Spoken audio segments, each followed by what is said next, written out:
राधे राधे। आज शायद ही प्रेमानंद जी महाराज से कोई अपरिचित हो। सभी उनके वचनों को सुनते हैं और मानने भी लगे हैं। लेकिन पहले यही चीज जब कोई इंसान बता देता किसी को तो नहीं सुन रहा था।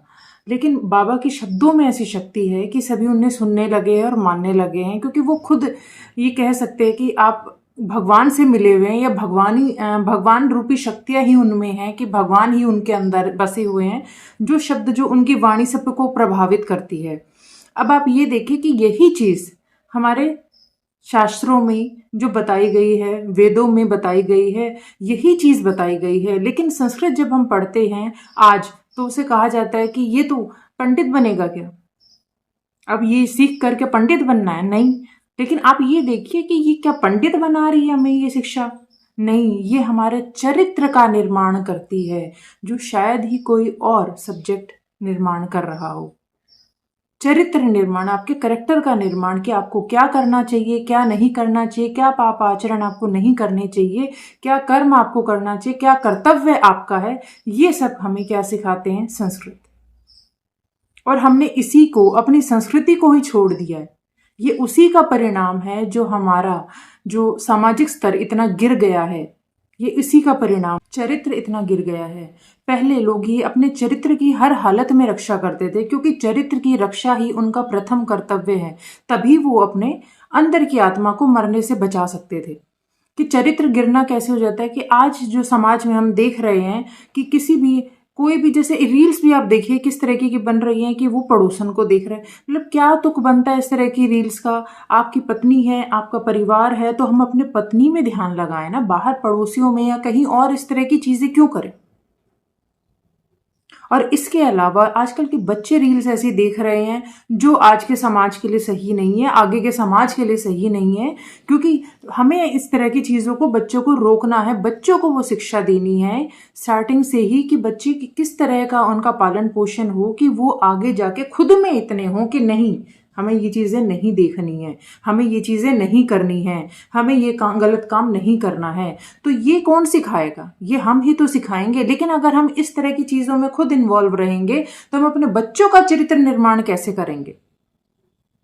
तो आज की जरूरत क्या है? इसी चीज की, सबसे पहले अपने चरित्र को सही करें।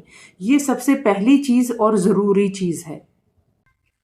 गिरते हुए चरित्र को, गिरते हुए समाज को रोकने का बस एक ही साधन है कि आप अपना जो नियम है, जो डेली का जो आपका रूटीन है, वो उसे बदलाव करें।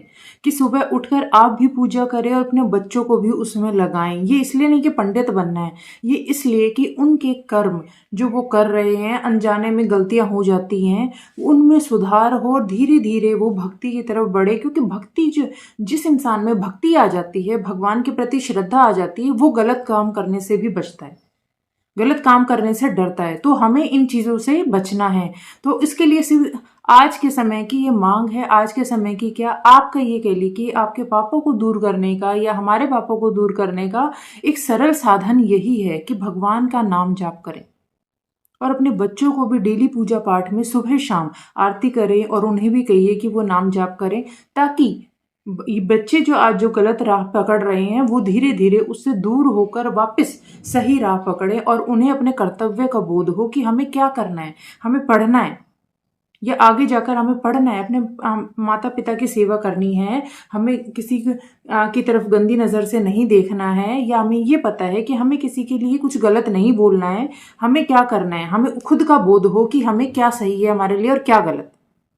और ये तभी है जब ये संस्कृति हम अपने बच्चों में डालें खुद। आज हमें एक बार फिर से ये ज्ञान प्राप्त हुआ है कि हमारे लिए सही क्या है और गलत क्या है।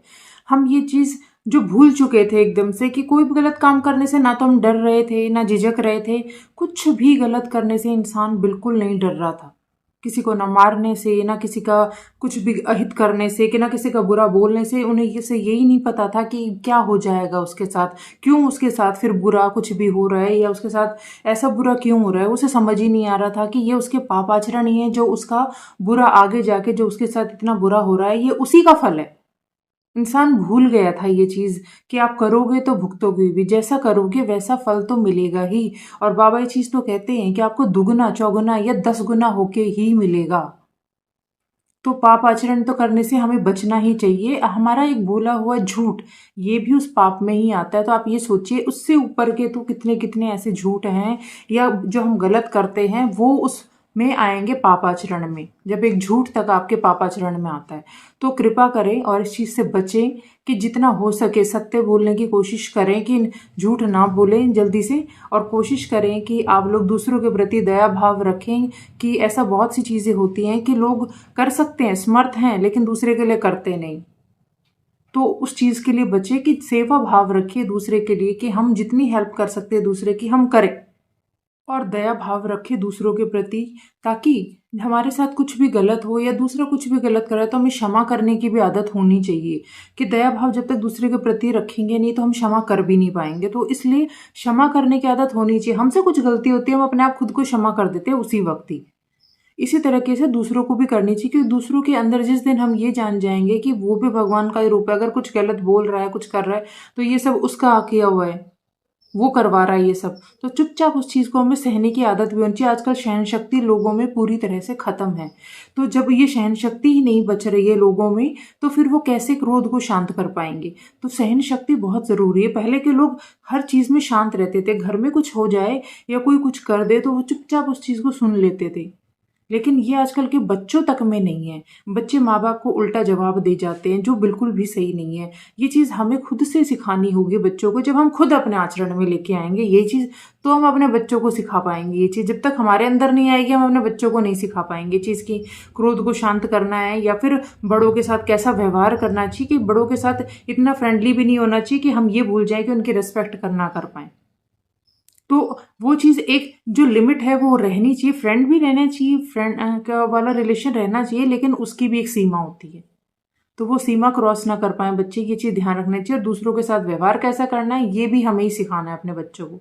लोगों में इस चीज़ का डर खत्म हो गया था कि क्या हो जाएगा, मर जाएंगे तो एक दिन सबको मरना ही है। लेकिन मरने के बाद होने वाले जो हमारे साथ क्या होगा, ये चीज़, इन चीज़ों का भी भय लोगों में खत्म हो गया था एक तरह से। लेकिन अब जब बाबा ये चीज़ें बता रहे हैं तो फिर से एक चीज़ें निकल के आ रही है, फिर से वो चीज़ का ज्ञान हो रहा है। और यही चीज़ हमारे संस्कृत में था सब कुछ, जो हमने पढ़ना अब जरूरी नहीं समझते कि क्या क्या करना पढ़ के, क्या हो जाएगा इससे, क्या बन जाएंगे इससे, कुछ नहीं हासिल होना है इससे, पंडित थोड़ी ना बनना है। ऐसी सोच आ गई थी लोगों में। आजकल सभी में, ज़्यादातर सभी, Sanskrit is not an important subject. सबकी माइंड में यही थिंकिंग थी। लेकिन संस्कृत का महत्व इस चीज़ के लिए ही था कि वो हमारे चरित्र को बना रही थी, हमारे सामाजिक जैसा व्यवहार कैसा होना चाहिए उस चीज़ को बना के रख रही थी।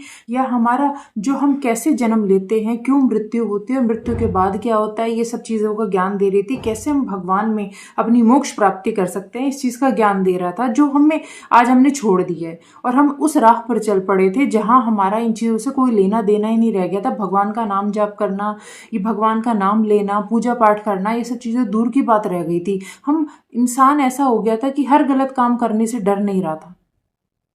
लेकिन बाबा के शब्दों में उस शक्ति ने ये काम किया है कि आज लोग समझ रहे हैं कि नहीं, गलत नहीं करना है। और ये सबसे बड़ी उपलब्धि है आज के समय में कि लोग अब बचने लगे हैं बुरा करने से।